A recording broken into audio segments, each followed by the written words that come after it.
So about, for me, it's 180 a month or so. But the thing is, with mine, it's a little high, I feel like, because I have a crash that I was at fault for in my Evo. I freaking smoked that car. And what is going on, guys? Welcome back to the channel. It is your boy Jose, and this is our new series on the channel, Before You Buy, MK7 GTI Edition, Episode 1. Let's go.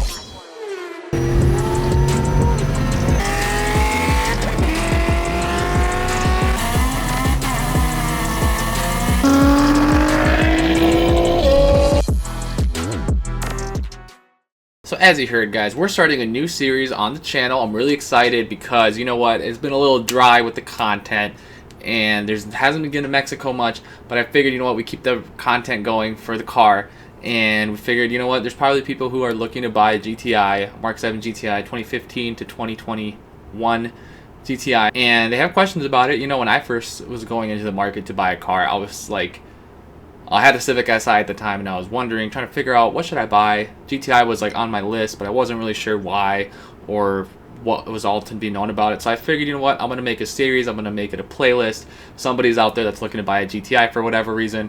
They're going to be able to just click on it and learn more about it, figure out what the car is about, what the competitors are, etc. And so today's first episode, guys, we're going to be talking about the cost of ownership of owning a GTI. The first thing we're going to talk about is the price of the car. Okay, so for me personally, dude, I bought this car in 2020, January 2020, and the car market was pretty nice back then. Obviously, you know, COVID happened and the market's been screwing itself, and it's been going wild, dude. Used car prices are super high. It's ridiculous. But when I bought my car, I bought mine for $14,000, and it had 45,000 miles on the car.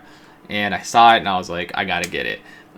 Nowadays, you're probably going to be looking at around, depending on what it is, dude, you might even pay up to like mid to low 20s on a car, between like 15,000 and 25,000, depending on the title, if it's rebuilt, salvage title, clean title, the amount of miles it has, the transmission, things like in the year, obviously, because the MK7 GTI, if you guys don't know, it ranges from 2015 all the way to 2021. 2022 is when they built the new one. Well, technically there was a MK7.5 in the middle there, which really only updated like the headlights, taillights, a little bit of the exhaust, things like that. They didn't really make a difference. It's still the exact same car, same motor. Really, I mean, there's going to be a wide range of cars that you can pick from. Me personally, I had the 2015. I bought it used from a guy, and you know, it's pretty good. You know, it has some decent options. I really bought it for the motor and for the turbo and for the DSG transmission. You can typically expect to pay anywhere in that range. If you're looking at them, guys, I would honestly, for me, if I saw my car now and somebody was asking like 20K, I would not buy it. I feel like it's too much for a car. Like, I know I've seen an Evo 10 go for 21K or 23,000. I'm like, if I decide between a GTI and an Evo, I'd probably go with the Evo 10. That's just me. So thinking of all that, I probably wouldn't pay that much. I'd stay somewhere within the teens. Now you're probably going to pay like 17K, which I guess, you know, it's fine.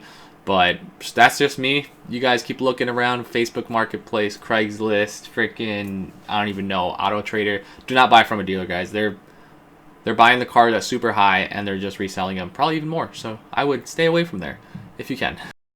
So the second thing I would think about when it comes to the cost of ownership for the car would be the insurance, right? So you got the car payment down. You're like, all right, I could afford that now. Not so fast, yo, because you got to make sure you have that insurance payment down. I would call the insurance company. I'd see how much they're charging for the car. I saw a statistic somewhere that said that the GTI was one of the highest pulled over cars. So I don't know if that'll have a factor in it. You know, they're going to have different things that go into your pricing. So if you're single, you're young, if you're a male, unmarried, all those things, which I category that I wasn't in anymore.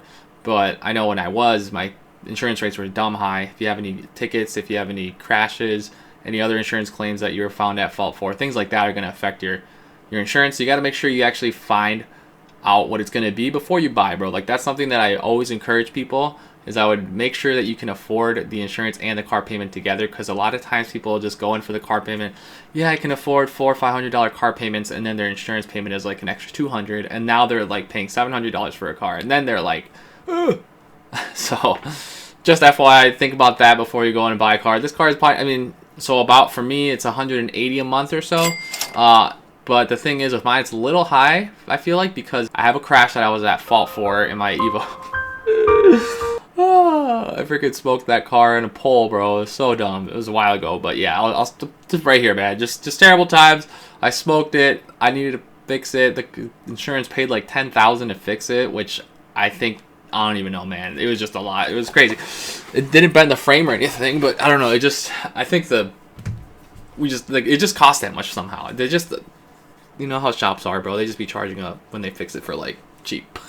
So that's on there. So that's taking a huge hit. And then I don't have any tickets, which is nice. And I also am married. I have over 25. And I have a house. So all that kind of floats into there. But I also have a $1,000 deductible. So that's really high. So if anything were to happen that I'm at fault for, I'm going to have to pay $1,000 and then have them fix it. So that's probably part of the reason it's not in the 200s. I know some people go for the 500, which is really common, or 250 deductible. But for me, I'm like, you know, I'd rather pay less monthly. I honestly, that's the only time that I've actually been at fault for a crash. I've never really been in one. I'm a safe driver. I'm always like keeping my eyes peeled and stuff, so I'm really not that worried about that. And so I'd rather save my pennies, and then if it really comes down to it, then I guess I'll do it. I mean, I've been driving for, 10 years now? And I've only had to do an insurance claim once. So make sure, guys, that you're looking at your insurance. You're probably going to pay, depending on your... That one's probably going to really range on the cost of ownership. This is going to be the one that ranges the most, I'd feel like, besides the price, is going to be how... Because there's so many factors that go into what your pricing is. Where you live even matters. So I'd probably expect to pay anywhere from like $150 to $300 in insurance a month, depending on who you are, what you do, and yeah. Alright guys, so the next one that's like probably people ask about quite a bit. I feel like this is one that you should probably know, but it puts you at ease a little bit knowing that maintenance is not going to be ridiculously expensive. So for me, I've honestly, dude, if you guys know, okay, I can be a testament to the car. I beat the crap out of it probably like in the summer, at least two times a week, back to back runs, probably at least 10 to 15 runs every Friday and then Saturday usually. So 30, let's just do like 30 hard pulls a week for like 12 weeks straight or so. That's like a lot of beating on the car, and I honestly, knock on wood, haven't had any issues with the car. I've only had to do regular maintenance on it, and it's been really good to me. And I do, you know, run a more aggressive tune with the fueling with the IS38. And so yeah, man. So I've been lucky. You know, I don't know if it's luck or I know a lot of people that have these same cars and they don't have issues with it. So you guys can be assured that unless you have like a lemon or something, you're really not going to have issues with the car.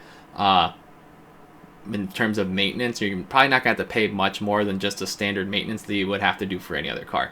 And if you drive it as much as me, still. So the stuff, so I have some numbers here. So essentially, standard oil change, which typically be changed around 3,000 to 5,000 miles. I just do it myself typically, so that's ranging from anywhere to $40 to $50, including the oil and the oil filter. So that's cheap. If you take it to the dealer, it's about $100 or so. So just keep that in mind. One thing that you do have to do, guys, is you're going to have to do a DSG fluid change every 40,000 miles. So that's a little more expensive. I haven't done it yet. When I got the car, the guy had just done it at the dealer, and I think it was like $500 or $600. So that's a lot of money, I feel like, for maintenance. So just know, but you definitely want to do that, because otherwise, dude, if that transmission goes, that's like the whole car. Like, the transmission is what makes the car, I feel like. You know, the DSG is a legit dual clutch transmission that's on a freaking commuter car. And if that goes, then I think the car would, I mean, that's in and of itself several $1,000s to fix. So definitely make sure that you're doing that. So that's going to be another charge that you're going to have to do, but that's every 40,000. So depending on how much you drive, probably not going to be too big of a deal yearly. I had to buy coil packs for the car because I was getting a little bit of knock on a couple of my cylinders. So I changed the coil packs. I actually bought like used APR coil packs that were lightly, I think they only had like a couple hundred miles on them. I bought those for $100, but coil packs will run you probably maybe around $200. So just keep that in mind. Typically people don't change them out that often, but I'm at 75,000 miles and it was time to change them. I just figured I'd try to diagnose the stupid knock that was happening, and it helped a little bit till I got the more aggressive tune. Then it came back.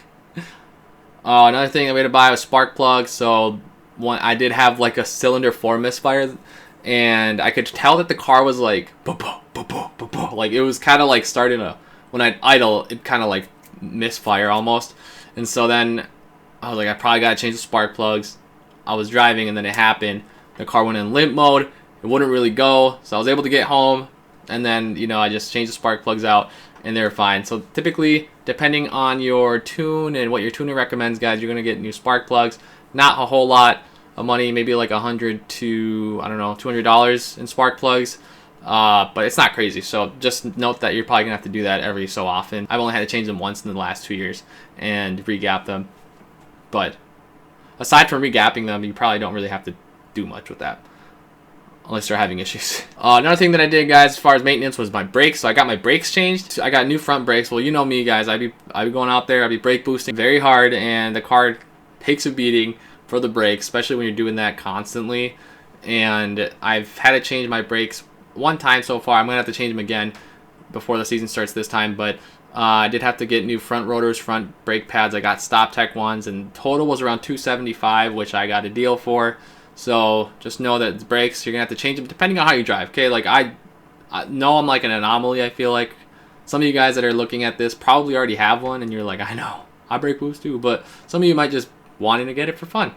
And now you're not going to beat on it as much as I do, so you might not have to change the brakes as often. I'm pretty much going to have to change them every year at least, just because I have to make sure that I'm braking hard. You got to have safety before you go fast. I want to be able to brake hard when going fast instead of going fast and not being able to brake. That'd be a huge problem. We'd all be in trouble. so yeah, that's another thing you have to keep in mind. Not super crazy, just basic stuff. Alright guys, so now that's my favorite part, okay? So you know what? I'm actually going to save this for another video. I was about to do this. I was going to do the mod list, how much it costs to mod the car, but that's not really maintenance. That's a little different. So I'm going to have you guys... So I'm going to do that the next video. I'm probably just going to record it after because I don't want it to be too long of a video just talking about maintenance and the mods are way later. And no one's going to watch this long maybe. If you do, I really appreciate you guys. But yeah, so let's just add this all up, okay? Let's add up how much we spent on maintenance over the years. Oh yeah, another thing that you probably got to do is tires. Tires just depends on what tires you go with. I mean, I have a 17-inch wheel. You know, they're going to be cheaper, 18 a little more, whatever. Depends on what you want to run. If you want more expensive, more grippy tire, you're going to spend more money. So, just look out. Go to Discount Tire. Hit someone up on Instagram. They're going to hook you up, bro. They get money. Okay, so, price of the car, $14K. Insurance, $180 a month. Okay, I personally pay $240 a month for my car payment. Insurance is about $180, so we're looking at about $420 a month just for the car. I mean, just to have it. So, meh, this isn't terrible. I mean, if you think about it, the average person, I think, spends like $500 to $600 just in the car, bro. That's so much. I don't know why people do that. That's wild. I couldn't. I mean, I could, but I wouldn't want to live like that. That's just too much, bro. I don't need that much car. And then maintenance. Okay, so we're looking at about $50, I'd say, every couple months. Yeah, not too bad. And then we got the DSG fluid, which is about $500, $600 every 40,000 miles. Spark plugs every, I don't know, it just depends, bro. Whatever is 100, 150, 200. Coil packs you get for like 150, and that's going to be really rare that you're going to change those. Brakes, just standard, depending on how you drive. So yeah, guys. So overall, that car is honestly really good. Like the maintenance is minimal. I haven't had to really do a whole bunch of things extra aside from the general things that you should do when you own a car. So honestly, cost of ownership is probably one of the cheaper cars I guess I'd had. This is probably the cheapest since the WRX that I had like 6 years ago. Car that I've owned in terms of insurance, car payment, and then maintenance. So with that being said, guys, let me know what you guys think. If you guys found this helpful, let me know in the comments. Hit that thumbs up, subscribe because it helps the channel a lot. We're trying to get to 3,000. That's going to help a lot. I'm excited. I really want to get to 3,000 before the summer or the spring. Just to hit that milestone and we can keep it moving, guys. So let me know what you guys think in the comments. I'll see you guys in the next video. Peace.